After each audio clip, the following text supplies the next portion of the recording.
priest, who has to spend the night in a hotel, asks the girl in reception to come up to his room for dinner. After a while, he makes a pass at her, but she stops him and reminds him that he's a holy man. "It's okay," he replies. "It's written in the Bible." After a wild night of sex, she asks to see where in the Bible it says it's okay. The priest rolls over, takes Gideon out of the desk by the bed and shows her the first page. On it, someone has scrawled, "The girl in reception will fuck anyone."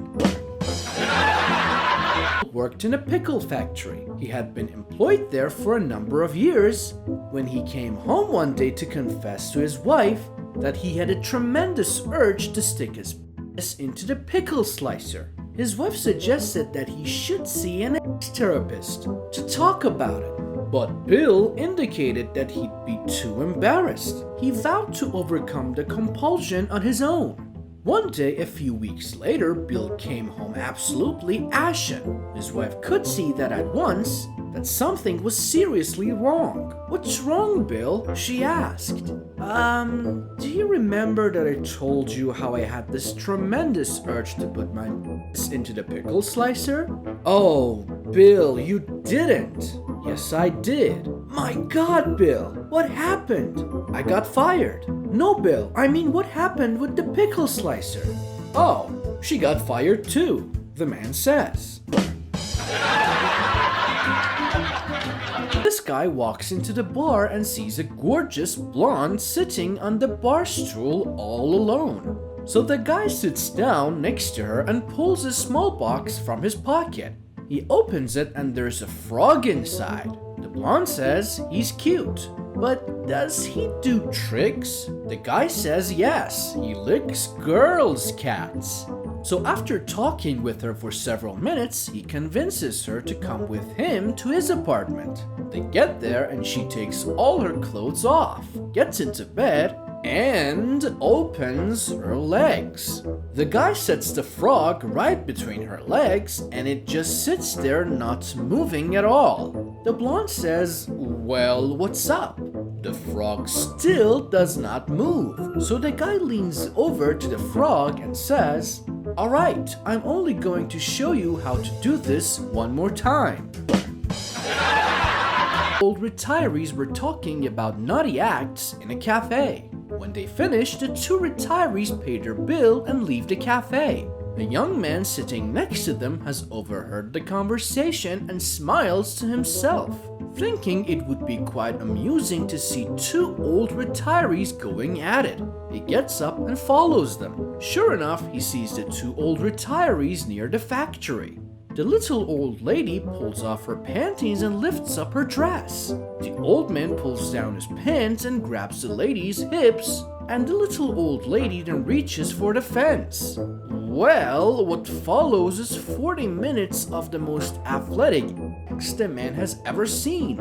The little old man is banging away at the little old woman at a pace that only can be described as phenomenal. Limbs are flying everywhere, the movement is a blur, and they do not stop for a single round. Finally, they collapse and don't move for an hour. The man is stunned. Never in his life has he ever seen anything that equates to this. Not in the movies, not from his friends, not from his own experiences. Reflecting on what he has just seen, he says to himself, "I have to know his secret. If only I could like that now, let alone in 50 years' time." The two old retirees have by this time recovered and dressed themselves. Gathering the courage, he approaches the older man. He says, "Sir, in all my life I have never seen anybody screw like that, particularly at your age. What's your secret? Could you screw like that 50 years ago?" The retiree replies, "Son, 50 years ago that fucking fence wasn't electric." And lies on his deathbed surrounded by his family, a weeping wife and 5 children. 4 of the children are tall, good-looking, and athletic. but the fifth and the youngest is an ugly runt. Darling wife, the husband whispers, assure me that the youngest child really is mine. I want to know the truth before I die. I will forgive you if...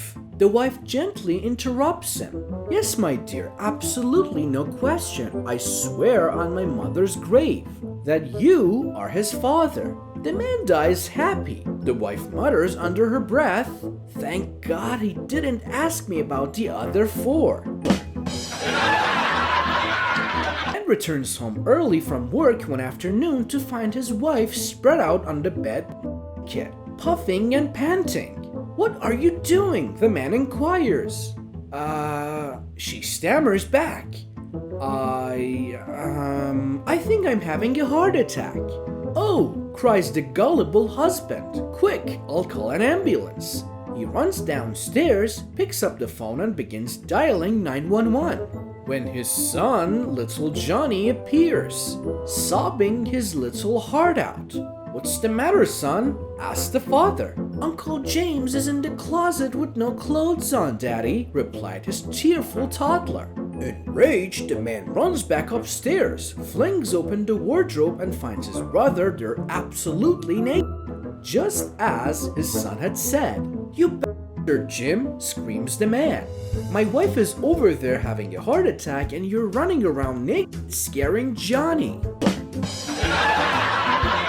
Walks into a bar and says, give me a beer. The bartender says, seems as though you've got a major stuttering problem. The man replies, no kidding.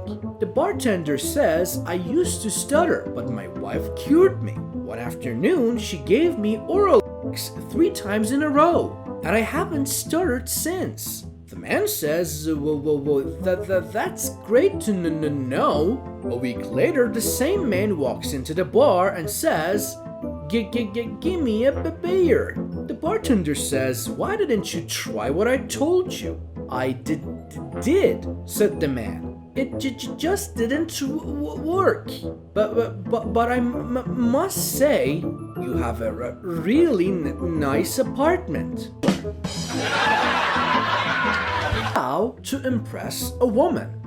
Compliment her, cuddle her, kiss her, care for her, love her, tease her, comfort her, protect her, hug her, hold her, spend money on her, wine and dine her, care for her, stand by her, support her, go the end of the earth for her, buy Valentine's gift for her, always remember your wedding dates, give her attention, give her a massage, take her out on fancy restaurants and treat her like she's the only queen in the world. How to impress a man.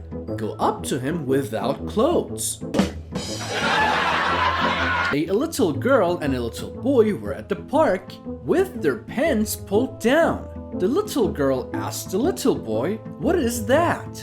And the little boy said, I don't know. Then the little boy asked the little girl the same thing and she said she didn't know. So that night, the little girl asked her mom and her mom said, that's your garage. And you must not let any big trucks go in.